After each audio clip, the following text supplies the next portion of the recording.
The most blood-curdling and gut-wrenching statement that can be uttered is this: a life of pain. A friend of mine told me that his mother is going through health complications. And the doctor said at 66 years old, there's nothing more we can do for you.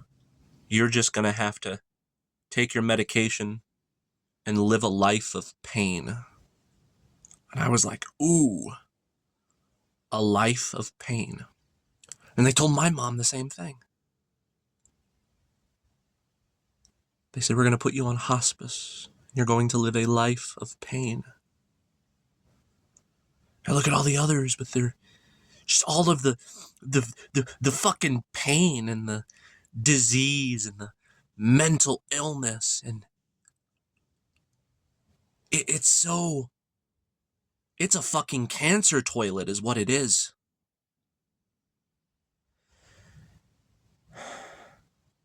A cockroach is too fucking good for this place. Think of all of the suffering, man. Why is it never in the reverse? We see our doctor and he says, you are healthy and you are going to experience a life of pleasure. And you're just like, oh, fuck yeah, pleasure. Oh, no, it's always the reverse. It's always like, no, you're sickly. Assumption is the mother of all fuck-ups. We assume, hence our fuck-up, that if we bring life into this world, that life will be happy. And we're wrong. We find that the happy child grows into a miserable adult. And you find that you're miserable too. And, you know, Mark Antinatalist said in one of his videos, breeders keep throwing babies at the monster machine. That's fucking A right, friend. For what? A life of pain, slavery, and mind control? You know, the orgasm only lasts about 5 seconds. But a man is going to suffer 70 years because of it. Assumption is the mother of all fuck-ups. People make all kinds of assumptions about the future tense life that they're going to bring into the world, and it's nothing but positivity. But come to find, how do you feel? Ask them yourself. Are you happy or are you unhappy? Most people are just unhappy in this world. A lot of times we use euphemisms like, I feel content. But you look into their eyes and you can tell they are depressed, but they've gotten so used to it that they call it feeling normal. Happiness is not a guarantee in this world. In fact, it's an unlikelihood. But misery and suffering is the only thing that can be guaranteed. So if happiness is not a birthright, then why justify the perpetuation of existence? What are we? We're nothing more than a biological byproduct of the sex act. You wonder why everything is fucked? It's because everything has been brought about by the act of fucking itself. Happiness should be the natural state of consciousness. However, when you're in a world that is anti-natural, it is therefore antithetical to the requirements of a consciousness to be happy. Because this world is an antithesization thereof. So here's how it works. We think to ourselves, I am in despair, and I am also confused because I seem to be depressed for no reason at all. And you say, why? Well, here's the thing. It's for good reason. You see, the Matrix must survive, so it has defense mechanisms to protect it. When one's lucidity becomes too wise, what the Matrix does as a means to protect itself is it will immobilize you as a means to disarm you because it considers you to be a threat. And what is that called? Depression. That's what the Matrix does. Have you ever noticed at one point in time you felt happy and productive as you were raging against the machine, and then one day you just woke up and you just felt miserable, seemingly for no reason? It's for a good reason. It's because you're not falling for the religious programming, whether it's New Age, Christianity, etc. Most people who are happy, it's because of the love bomb effect of the ideologies that the Matrix provides. If you go along with the programming, these sorts of people usually are more joyful. They're just oozing with that Yahweh spirit, or what they call the Holy Spirit. They're just oozing with that love and light nonsense. And you can see it in their face like a brainwashed cult member. But what it does is, if you don't fall for the booby traps and you start to, even in your own head, rebel against it, the algorithm is going to pick up on that. And what it does is it attacks your endocrine system. Those feel-good hormones, whether it be testosterone, dopamine, serotonin, oxytocin, all of those things that motivate us and empower us to get shit done. It's like it's like a push button mechanism, and then all of a sudden you wake up and you're just so drained and you don't have the motivation to do anything at all. And I was thinking to myself, why am I in despair for no reason? And I thought for a long time it was just for no reason. I was the one who was mentally sick. I had some sort of a mood disorder, etc. But then I realized that the Matrix considers people like me and you to be a threat. So what it will do is it will induce the emotional state of depression. It's like, Houston, we have a problem. Roger that, say no more. We're going to handle this one. And then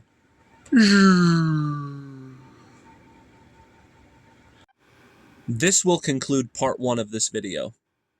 We are now going into a different topic: energy vampires. So I hope you enjoy.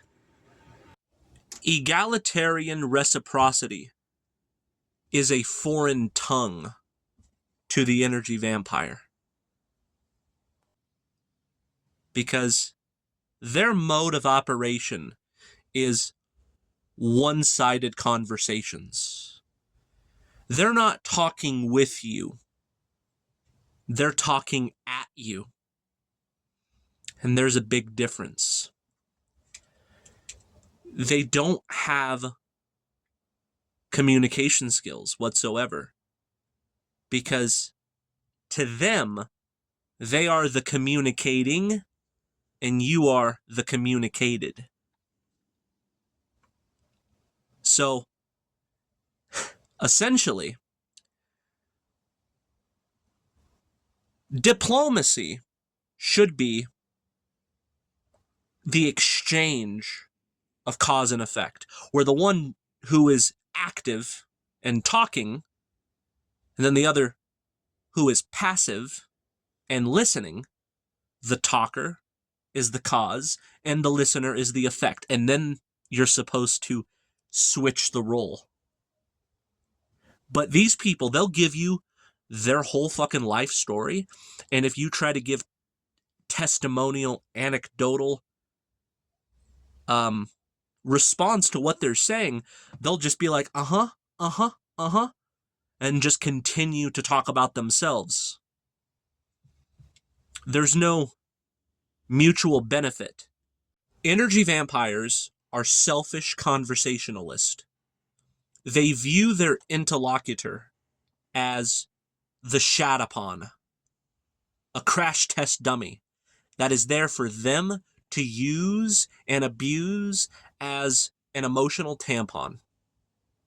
For them to purge the poison from their pores via an energetic emotional dump onto you for their betterment at your expense.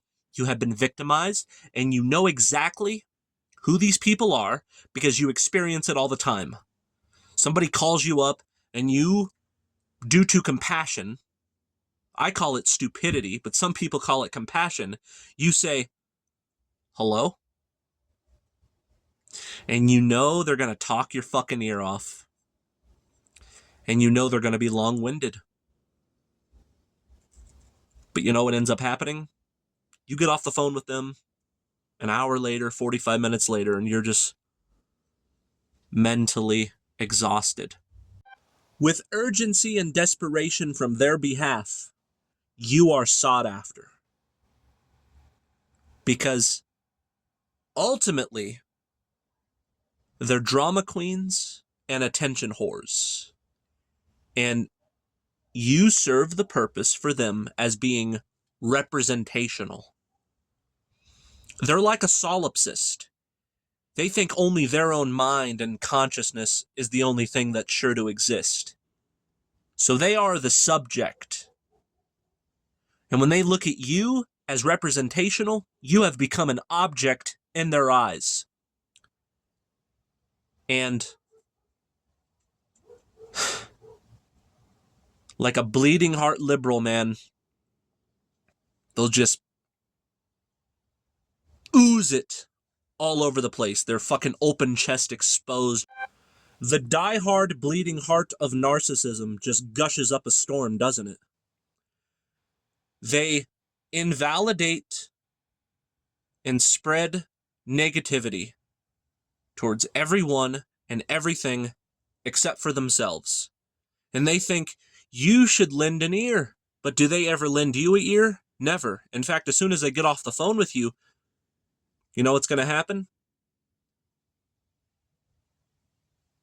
You listen to them bitch because they're nothing but a bitch. So all a bitch can do is bitch. And now that bitch is going to bitch about you and gossip and spread invalidating and negative rumors about you. Because the sole purpose of the energy vampire is to lower the vibration of the world. And they do it well. YouTube comment sections and Discord servers in particular attract these types of people like flies to stink on shit. They will hijack your platform if you let them. And like a communist who undermines private property and says, well, I can do with what's not mine however I please because nobody really owns anything anyway, right? But you know what they say? If you don't put up with their abuse or their annoyance and you block them, they say, oh, you're the tyrant because you're undermining my free speech. They're the ultimate gaslighters. I hear them come on Discord servers all the time, and I'm convinced that somebody can advertise a Discord server, and there's probably a lot of good-hearted, decent people who would otherwise join. But it seems to be primarily energy vampires that try to rear their ugly heads and say, here's Johnny! Oh yeah. They're like a fucking Jack Nicholson with a battle axe when it comes to these Discord servers. And I'm always a little bit confused because oftentimes it's not my server, but I wonder why they allow their platform to become a spectacle, to become a soapbox for these types of people, where you listen to their autobiography and they'll go on for hours and hours if you let them, and never once do they ever stop to catch their breath and say, does anybody else have anything they would like to say? Non-Conformist Radio, what do you think? You know, whenever I go on a tangent, my tangent will last about 5 minutes at the most. And then I'll force myself to stop and say, what do you guys think? And I mute my microphone as much as I can. I encourage other people to talk because I'm a pro-social personality. But these anti-socials, they have no decency. They truly are degraded and depraved. And it's baked into the cake of the personality of their toxicity, which is inherent within them, to the third degree. From their balls to their bones, they truly are pieces of shit.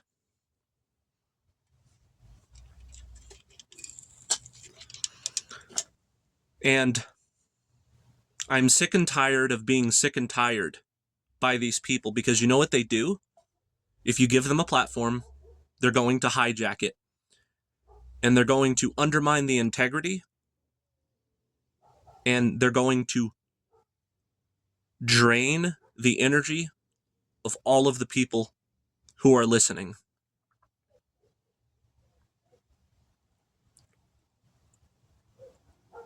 Forget tolerance. We need to be more intolerant. Because as long as we continue to tolerate the intolerable, they're going to drain our energy. And I dare they. I want people to fill my cup, not empty it. Energy vampires are social parasites that siphon life force energy. They truly are thieves in the night, and they are the worst kind of thief. If somebody's a shoplifter, throw them in jail. If somebody steals from you, I'm not going to call the cops. I'm going to take matters into my own hands. But when somebody steals your essence, this somehow is considered not so much of a crime, but it's the biggest crime. You know? You can take what you want of mine. And as long as my essence is still energized, then, but when you steal my essence and I'm no longer energized, you have taken a part of me. You've taken a part of me. That's the worst kind of thief. That is the worst kind of crime. Steal the clothes off my back. Steal the food from my fridge. Hey, I'm naked and hungry, but at least I'm still here. But you take my bioenergy, I'm no longer here. And yet I got clothes on my back, and I got food in my fridge. The worst kind of criminal and the worst kind of thief. And they're able to get away with it. Do you know what this is? This is the dickhead helmet. And this is how the energy vampire sees you. Its psychology is give me an outlet. And because you're not enough of an asshole, he looks at you with the dickhead helmet and he says, there's my outlet. Here's what you got to do. You got to save your soul and become an asshole. Save your soul, become an asshole. Set up strong fucking boundaries. Get the fuck away from me. Because I'm not a nice guy. I'm an asshole. Go find another outlet. Because I am not your source of food today. Go ahead. Close your bedroom door and lock it behind you. Call that peace of mind. But human toxic personality awaits out that door. And you can't stay barricaded forever. At least a mosquito is a moderate thief. Quite frugal, only takes 1 drop of blood. You'll be all right. But the energy vampire, whew, he or she will take 51% of your energy. And all it takes is a 30-minute interaction. Even worse, an hour. See, not only are they energy vampires, but they're also time vampires. The 2 most important things, your precious time and your precious energy, and that's what they feed off of. Woo! So you might say to yourself, okay, Mr. Prognosis of the Problematical, give me solutions, because I'm in a toxic relationship, a toxic workplace environment. In fact, all of my human interactions in general, whether professional, recreational, etc., are toxic. Okay. Well, here's what I'm not going to tell you. And you've heard it before, and you would expect me to say this, but I'm not going to, and I'll tell you why. What is that? Find a new job. Find a new partner. Find a new, as if swapping one piece of human shit for another piece of human shit is going to be any better. How do you know? Do people not take the practicalities of survival into consideration? Your lifestyle is what it is because of your salary, essentially. So, you have a job, and you say, I don't like him and I don't like him, so I'm going to go over here and do this and downgrade my financial situation. How do you know that the boss isn't going to be just as toxic, if not more so? The coworkers too. You get a new girlfriend, how do you, who's to say that she's going to be any better than the last one? I have 4 people that I enjoy talking to one-on-one. And I talk to them one-on-one on a semi-regular monthly basis because they're uplifting. I feel energized after I'm done talking to them. It's therapeutic catharsis on both of our parts. But I can't say that with just anybody. Human beings are toxic. That's the thing that most solution prescriptionists don't understand.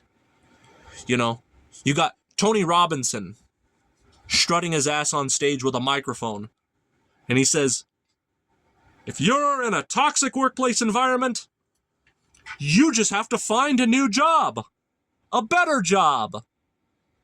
Better, new, but yet there's nothing better or new about downgrading a salary. You just have to deal with the same toxic shit for less pay. Why don't you ever take that into consideration, bitch? I don't get solution prescriptionist. They always say, new, better, new, better, new, better. Not where you are now. Over there. It's a gamble. If you're so miserable and you're desperate enough, I would say take that gamble. But don't be surprised if it's just the same if not worse, or maybe just a little bit better